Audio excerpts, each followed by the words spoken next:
is CBS News Miami. We are tracking Hurricane Erin. The Category 2 storm is growing in size.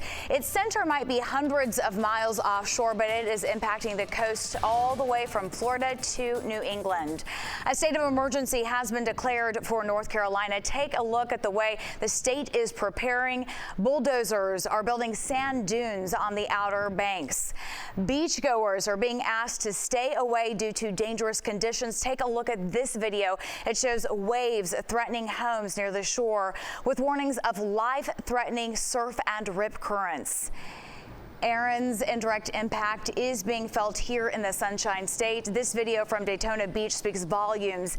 Dangerous rip currents and high surf, very real threats. Good afternoon, and thank you for joining us. I'm Naja Sherman, along with next weather meteorologist Shane Hinton, and you're keeping a track on Erin, but we've also got some weather concerns here in terms of smoke that is impacting Broward County. That's right. So we're talking about Hurricane Erin, an ongoing wildfire, and an active heat advisory. I do want to start with the fire just because we are seeing hazy conditions. We've been seeing them throughout Broward and even portions of Miami-Dade County earlier today. You can still see that haze across the skyline from the next weather sphere. Let me give you a look at the radar. I mentioned not only the haziness, but also the heat. Hot and hazy day overall, temperatures sitting in the mid-90s for most of us. On the radar, while we are tracking a few showers and storms down to the south, this is not rain that we're picking up on here in the Everglades in western Broward County. This is the ongoing wildfire that has been creating smoke since last night into early this morning, and that is negatively impacting our air quality. As you can see around the western area, we do have that moderate air quality rating on the index, and then also similar conditions in Broward County from North Miami down to Key Biscayne. Now, our air quality is going to deteriorate even further overnight, so an air quality alert will be in effect for Broward County starting at 10 o'clock this evening until 9 o'clock tomorrow morning. We will see those the air quality drop even further, so if you are someone who has any chronic lung conditions, please make sure that you are limiting your time outdoors. Now, it's interesting because the way that the smoke is moving is due in part to Hurricane Erin, those outer wind bands and the wind flow from it, rather, bringing that westerly breeze that we've been seeing throughout the day today, and that's why Broward County is feeling the brunt of the air quality impacts. Erin currently a Category 2 hurricane, but just look how large it is. Hurricane force winds being experienced over 100 miles outside of the center. It is now moving due north at 13 miles per hour. We are waiting for that northeasterly turn that we're hoping for, as we are still not expecting landfall in the United States. Here's the latest cone from the National Hurricane Center. Intensification is possible later today into tomorrow. Could see another Category 3 ranking out of this system as it then eventually moves out to the northeast, and then we will be saying farewell to Erin. Still feeling the impacts, though, in regard to our high rip current risk. That is going to continue throughout the East Coast all the way through Saturday afternoon. We are also monitoring a tropical wave in the central Atlantic, 60% chance over the next 7 days. Behind that, another tropical wave that has a 40% chance of development. Now, I'll go ahead and tell you, we are not concerned with either of these for impacts in South Florida and the United States at this time, but the next weather team is staying on top of each and every update, and we'll keep you posted. I also want to make sure you are staying up to date in regards to the heat that we're tracking. Like I said, we have a heat advisory in effect. Feels like temperatures right now 114 in Key West. Ouch. 100 in Fort Lauderdale.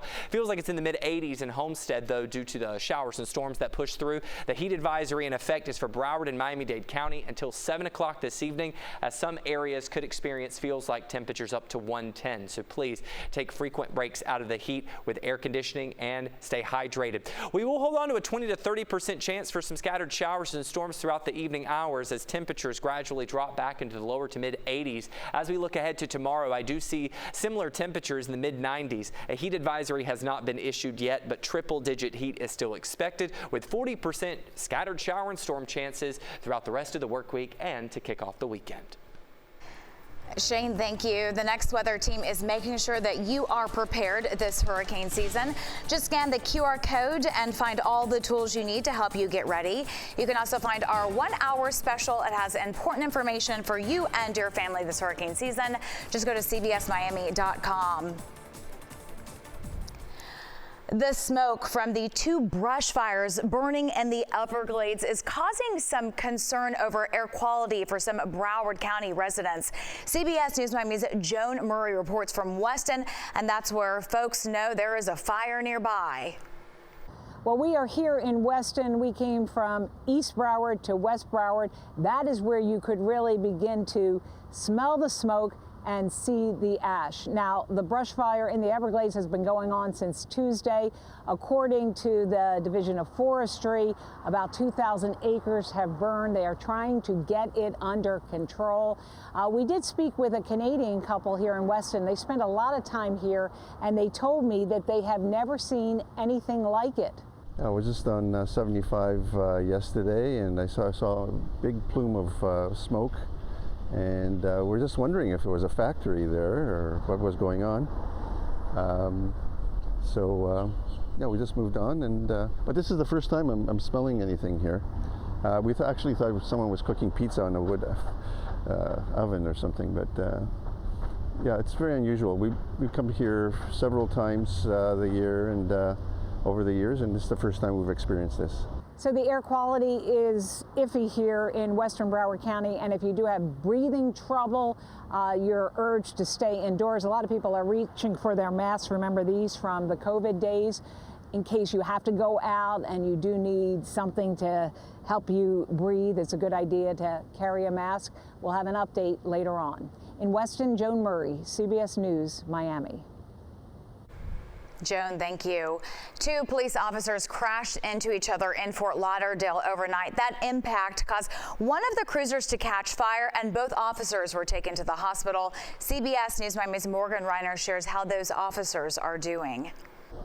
Thankfully, those officers are expected to make a full recovery. As for the building that one of them hit, it is deemed unsafe for now until they fix the support beams. Fort Lauderdale police said 3:30 Wednesday morning, two of their officers crashed into each other near the intersection of 11th Avenue and West Las Olas Boulevard. One of the cars caught on fire. In this surveillance video, you can see the neighborhood filling up with smoke. The other one hit this beam. If something happened to the officer, I feel bad, A line of police cruisers could be seen outside of Broward Health, waiting to see if their fellow officers were okay. Fort Lauderdale police said they had non-life-threatening injuries. I hope the police, they okay. And, because the police is so important, to save our life. But, from the damage I see, I don't like it, it's like a lot of damage over here. And I bet, they're gonna help me to fix it. This woman owns West Side Market. Her steel beam holding the roof got knocked off its foundation. It happened over here, nobody called and nobody let us know, and I hear it from my customer, and this is wrong. Her crew worked to clean up the parking lot while the fire department put in temporary support beams. Like a lot of damage over here, and I bet, they're gonna help me to fix it. The big question remaining at this hour, how did these police officers crash into each other? All four corners of the intersection here do have stop signs. Were they in the middle of conducting another operation? Those are just some of the questions that we are asking the Fort Lauderdale Police Department continuously, and we will let you know as soon as we get any more information. For now in Fort Lauderdale, Morgan Reiner, CBS News, Miami. Police made an arrest in the shooting of a boy by his stepbrother. That 16-year-old stepbrother is now facing battery, weapons, and grand theft charges. A shooting happened yesterday on Northwest 31st Street, right off of North Miami Avenue in Miami. Investigators say two stepbrothers were fighting over clothes. That's when one of them pulled out a gun and shot the other. When we come back, parents of some of the children who died in the Camp Mystic flooding in Texas are speaking out about the incident for the first time. Find out why next. Don't forget the Miami Dolphins will take on the Jacksonville Jaguars. Their third and final preseason game is Saturday night. The pregame show starts at 6:30 p.m. Kickoff is at 7 p.m. on CBS Miami. Welcome back to CBS News Miami's 4 p.m. Quickcast. 1 month after the horrific tragedy at Camp Mystic in Central Texas, families are speaking out. Parents delivered emotional testimony at a hearing about flood preparedness and what went wrong. CBS News Miami's Christian Benavides reports from Miami. I am haunted by the events that took place on July 4th. An emotional hearing at the Texas State Senate. Our daughter, one of our two children that made up our whole world, died. One after another, parents who lost children during the tragedy in Camp Mystic last month, when deadly flooding swept away entire communities, recounted their stories. The picture you're seeing was my last living memory of my daughter. The camp of my dreams turned into a living nightmare. Our daughter was at camp. She was not protected. She was not safe. Wednesday's hearing marked the first time the families appeared publicly before the legislature since the disaster. How could these girls vanish into the night without anyone having eyes on them? While cabins, literally just 20 yards away, had no casualties. The body of Cece Stewart's 8-year-old daughter, Seal, still has not been found. My daughter was stolen from us. Seal's life ended not because of an unavoidable act of nature, but because of preventable failures. Texas lawmakers are now considering a number of reforms, like tougher permit requirements, a better emergency notification and alert system, along with more training and emergency drills at campsites. We can't fix what's happened, but we can darn sure prevent what's going forward the best we can. The families say they're committed to turning their pain into meaningful and urgent change for all kids, on behalf of their angels, who they now refer to as Heavens 27. Cristian Benavides, CBS News. In today's Health Watch, with kids back in school, the American Academy of Pediatrics is issuing new guidance on COVID-19 vaccinations. The group is strongly recommending that all children from 6 months to 2 years old get vaccinated. This contradicts what the CDC under Health and Human Services Secretary Robert F. Kennedy Jr. is saying. This is the first time in decades the two organizations have offered conflicting guidance.